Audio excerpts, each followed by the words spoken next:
Hey guys, I'm Kevin, and this is Chippy. He's my friend. He's the reason you should listen to me. About a year ago today, I didn't even know computers could be liquid cooled. I had no idea. Never really gave it any thought. Like, I've been using computers and taking them apart and messing with stuff since I was like 5. It was like 1992. But up until recently, I'd never thought about building my own from scratch, and I'd never heard of the idea of cooling it with liquid. Really familiar with the idea from like cars. Spent a lot of time with BMWs on the side of the road trying to figure out which radiator hose exploded. But yeah, never thought about doing the same thing with a computer. And honestly, if I thought about it beforehand, I wouldn't want to. But here I am. So I'm going to explain to you why you should listen to me and what maybe you should do if you're asking the question, is liquid cooling for me? So, my background is I started building my PC from scratch maybe around December, January last year. That would be 2021. And I quickly established and realized I wanted to do liquid cooling for a number of reasons. The goal behind my system was not to build it to play a specific game or to mine or to do anything in particular. It was to explore all the latest interesting technologies, see how far I could take things. It was really about tinkering and exploring. And with air cooling, you kind of get what you get.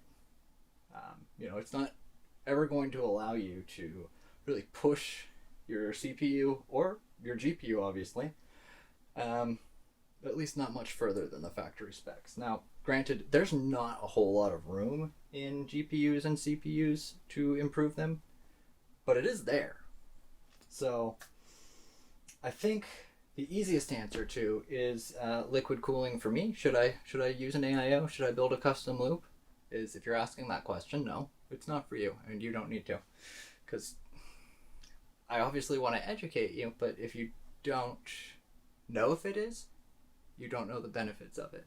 And it's kind of like you don't know what you don't know, so why would you want to do it? It's kind of a headache. Custom loops are extremely expensive, extremely difficult. Doing a custom loop is harder than building the entire computer in the first place. Probably 5 times as hard. So there is that aspect. What I like about an air cooler is you can pretty much take your CPU out of the box, pop that bad boy on, and fire it up, and it runs. You have a computer, it works. For, I don't know, what, 95% of users, that's fine. That's good. Concerns there are maybe noise. Fans do make noise, and that fan has to run pretty hard to do its job. Whereas, with liquid cooling, the fans don't have to work as hard, so they're much quieter. Unless you really push them, but that's neither here nor there. So, for most users, I really do think that air cooling your CPU and just using the stock fans included on your GPU is fine. That's how it is designed to work. Now, if you, I guess, want to get out of the box a little bit, you're not locked into doing crazy things just because you step up to an AIO. In some ways, they look better, I think, definitely. An air cooler is kind of this awkward, big thing in the middle of your case. Funny story, my mom walked in my room while I was watching a Linus video and saw him wrestling with that and these two Noctua fans and was like, what is that ugly thing? And she's gotten kind of a crash course in computer components and various stuff like that because she's been stuck with me through all of COVID and my learning and fascination about this. So, grown 34-year-old man, hey mom, look what I learned about computers today. So, she's got an idea, but she saw an air cooler and thought it was the ugliest thing ever. And you know what? I hate to say it, but they are generally pretty ugly. Some of them are pretty nice looking. Noctua makes some good ones. I will give them credit there. But all in all, not all in one, I really do think an AIO looks better.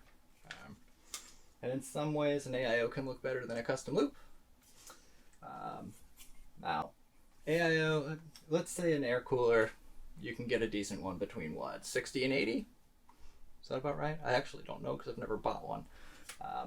This AIO, the NZXT Kraken X53, it does not have the screen. You need to step up to the Z series, but this is about $125. This one's actually for sale if you want to buy it. Just kidding. I mean, by the time, who knows? It is for sale currently. Maybe it won't be. Anyway, it's not much of a difference. It's quieter. You get a little bit better look. This lights up and says NZXT. It's cool looking. I don't know.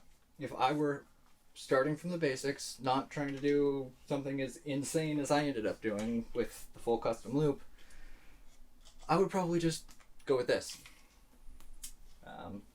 Nice, simple, works, plug it in, use your computer. Easy. I ended up starting with this on my CPU. I got the Intel 11900K, which has a pretty high power draw. So it needs some pretty decent cooling. There's no way you're going to air cool that. If you air cool that, you're just asking for trouble. But again, for like 95% of users, you're not using an 11900K. You're using like an i5, Ryzen 5, something like that, you know. But when I got this on there, it worked really, really well. ASUS has functions built into their software, and their software suite on their motherboards is actually really good, but it is almost foolproof to install the AIO and then automatically overclock your processor. And I tried that out and got really incredible results. So an AIO can actually achieve really good performance, especially a high-end one like this. This is a $300 unit. I mean, it has a screen with the GIFs you can change on it. But still, $300 is a drop in the bucket compared to what a custom loop costs. Are you ready for this? So, $300 for this Kraken here. Pretty much the top of the line AIO. There's EK ones, there's Corsair ones. I think they're actually cheaper. That's as expensive as it gets. You're not paying more than $300 for an AIO. I don't think they exist. I don't even know where to begin explaining things to you. This, which is not in use. This, which is not in use. I'm holding $50 worth of water cooling parts. Let's see if we can get to 100. Oh, we just need 4 of these. Now we're at $100 worth of water cooling parts. Drain plug, $30. What else we got? Oh, a T-splitter. This is about 20. You see where I'm going with this? Things are not cheap. Just to connect your tubes, hundreds of dollars. Hundreds of dollars to connect your tubes. Like, consider that for a second. Sorry, I'm very meticulous about where my water cooling spare parts go. You're in hundreds of dollars just to get your tubes from one place to another. With your tubes, you need to take the tube, measure where it's going from here to here, cut the tube with a saw. Once you've cut the tube with a saw, you then need to use a tube reamer to carefully make sure there's no jagged edges, because if you burst an O-ring on your fitting, you need to order a new fitting. And they're not cheap. Didn't someone mention that recently? So, once you've done that, you then get to sand the outside to make sure it's even. Once you're done with that, you're going to take this silicone rod and you're going to get out your heat gun, melt it, carefully melt it, and then you're going to use this mold to make it be a 90 degree, 45 degree, whatever angle. Don't mess up. I hear these tubes are kind of expensive too. So, now that you've done that, however many times you need to have a pump. You want to know how much pumps are? They're not cheap. I think this one was $200. That's just a place to start. You need a radiator. Radiator itself, probably going to be at least $100 to $150. There are cheaper parts. I like EK. EK makes the best stuff, in my opinion. And there are very cheap knockoff competitors. I would not use them. I would not trust them with expensive, high-quality components. So, you've got your tubing, which you've spent countless hours learning how to bend with a heat gun, hopefully not burning your fingers in the process, or going crazy, like me. You've got your fittings, which have cost as much as, I don't know, all of your bills for a month. Make that 2 months. You got your tubing, your radiator, all of that. You need a water block. Okay.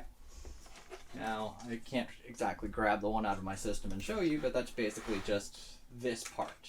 The benefit of an AIO is it has the pump and the cooling water block part attached to it. You don't mess with all that stuff. So I've got one deep in here. You can't see it. Sorry, I'm not doing close-ups. And then I've got one on my GPU too. Those aren't cheap either.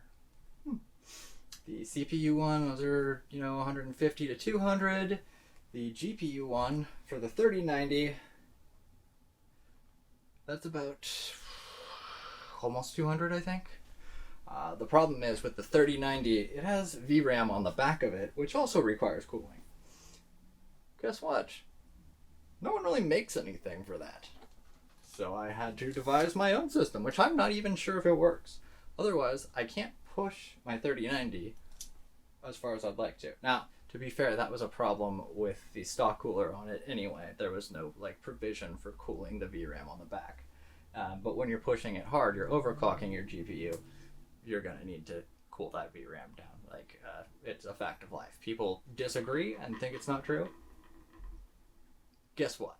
I quickly and easily got the VRAM on the back of that card up to 102, just messing around with NiceHash within 3 minutes. So it's not a joke. It's a real thing. You got to deal with it. So, okay. Got that. So I'm hoping at this point you've stopped counting. The cost to do a custom loop, after you get the tools, the heat gun, the bending, the saw, all of the fittings, the radiator, sensors. I didn't even talk about sensors. Flow meter, temperature sensors, the water blocks. You're in it $1,000.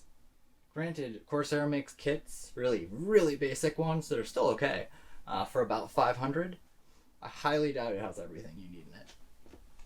Now, where'd you go? Oh, right. Once you've mechanically built all of that stuff, you need to control it. Does this look like fun to you? Doesn't look like fun to me, and it hasn't been. This is my system to control 8 different channels of fans. I have 22 fans. This is to control the 8 different sections of fans I've split them into. I could go into that deeper. I'm not going to. I am insane. I have taken this too far. I'm not suggesting you try and do what I do, but I am trying to tell you the basics of a custom loop. Flat out, water cooling beyond an AIO is not economical in any sense whatsoever. An AIO is just $200 to $300, and you can get 90% of the performance in most cases of doing your own custom loop. The only reason to do a custom loop is because you want to squeeze that extra 10% out, or like me, you're just messing around and you don't want the fun of building the computer to end. You want to explore it all. You want to see, how far can I take this? I think most people just want to put their computer together and play some Halo, right? But whatever. I'm sorry. There was no way to say that. Is that what you want to do? Do you want to be me? Do you want to spend 8 months of your life like taking tubes apart and putting them back together and taking them apart? Do you want to dream about radiators? Do you want to fall asleep with fans on you? I did that one time. I was messing around with some fans while I was laying in bed, fell asleep, and woke up like this.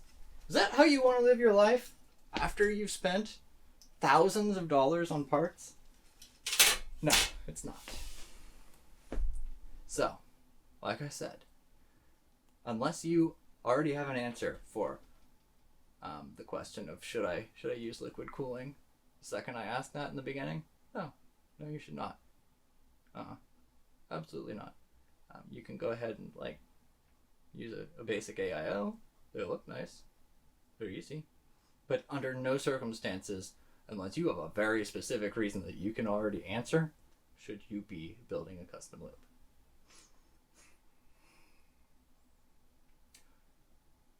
If you need help, however, and you want to build a custom loop, I'm happy to answer all your questions.